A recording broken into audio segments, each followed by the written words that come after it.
This woman harassing random people on the beach saying all liberals are the same while driving a scooter flying a Trump flag has to be one of the most ironic images of the year. Disgusting. That's a sign for hate. Go yourself. Go yourself. Up. What's up? What I do with my stimulus check? I pay my bills. Trump, he's a just like you.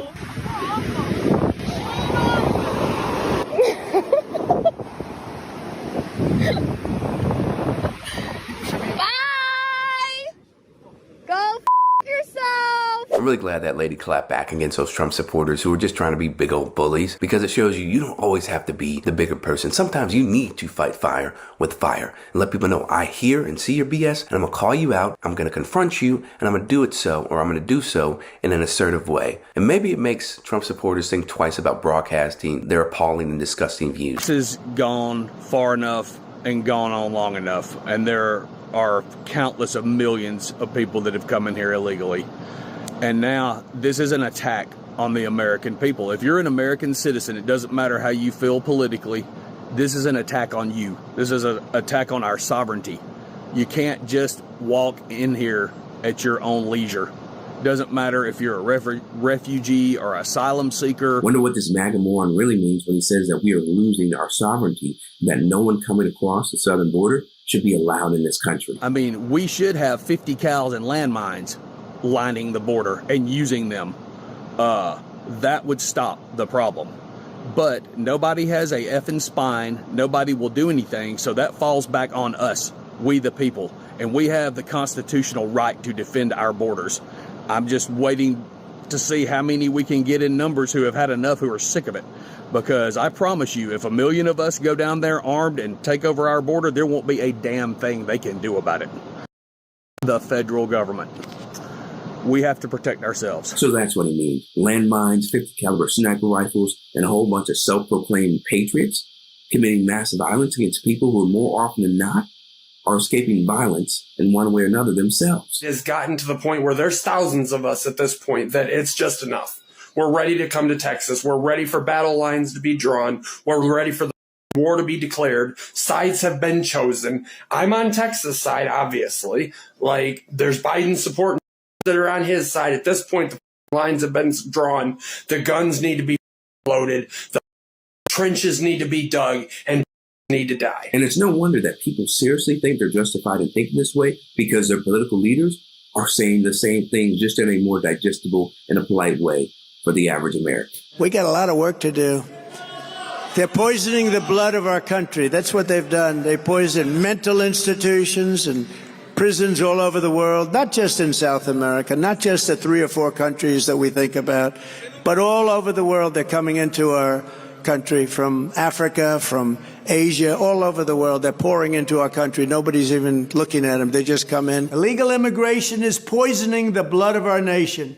They're coming from prisons, from mental institutions, from all over the world. Without borders and fair elections, you don't have a country. Make America great again. We must win in 2024, or we will not have a nation. Our country is being invaded. It's an invasion by millions of illegal aliens from all over the planet, and left-wing sickos are pumping toxic anti-American propaganda into the minds of our beautiful youth. They're destroying our youth. I have followed this president all over. I went to jail for him. I would die for him. I follow him to the ends of the earth. I got nothing bad to say about Donald J. Trump. Nothing. That's never going to happen. No, I got nothing. I'm a veteran. Born to ride Donald Trump. Awesome.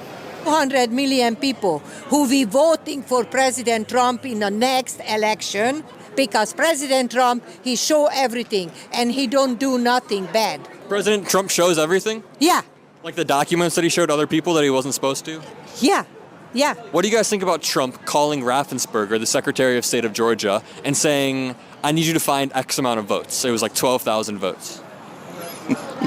What's wrong with that? It's free world, ain't it? Isn't it a free world? It's a free world, but that in totality with his efforts to replace the electors in Georgia, it kind of comes off like he's trying to steal the election. Was fraudulent or not? Do you think it was legal? Wait, do I think the election was legal? Yeah, I think 2020. You really do. You see, this is one of the biggest problems with even trying to have a good faith dialogue with a Trump supporter, because they refuse to apply their beloved law and order principles when it comes to Trump and anybody associated with him. But they have no problem doing it if it has to do with their enemy. Hillary Clinton, she questioned the election results of 2016. in a little bit of a different way, though. No. It was definitely different. She actually questioned the outcome. You don't see how that's different than Donald Trump spending not only months, but years after the election, undermining every institution. Tell me an institution he undermined. Every institution? Well, let me ask you this. Do you trust Bill Barr? No. Do you trust the DOJ? No. Do you trust the FBI? No. So these are the institutions he's been undermining. Well, they should be undermined. Did Hillary Clinton call the Secretary of State of Georgia and say find X amount of votes? Don't you think that's a little bit different, trying to actively undermine it? Do you remember when Trump called Raffensperger? In Georgia? Yeah. He was not undermining. You don't think so? No, he was saying there needs to be an audit to find the ballots because there was plenty of Trump ballots and they needed to go through and do an actual audit. My least favorable thing about President Trump, nothing. Nothing? Because you know what? I'm hiring him to run the country, and he knows what he's doing. Just so you know, you don't have to defend things that are bad. I know, and I feel the same way about you. I feel like you sometimes stick up for things when you shouldn't. Adam Mockler obviously realizes this too and got this Trump supporter to admit that you don't always have to support everything a person does if you think it's wrong.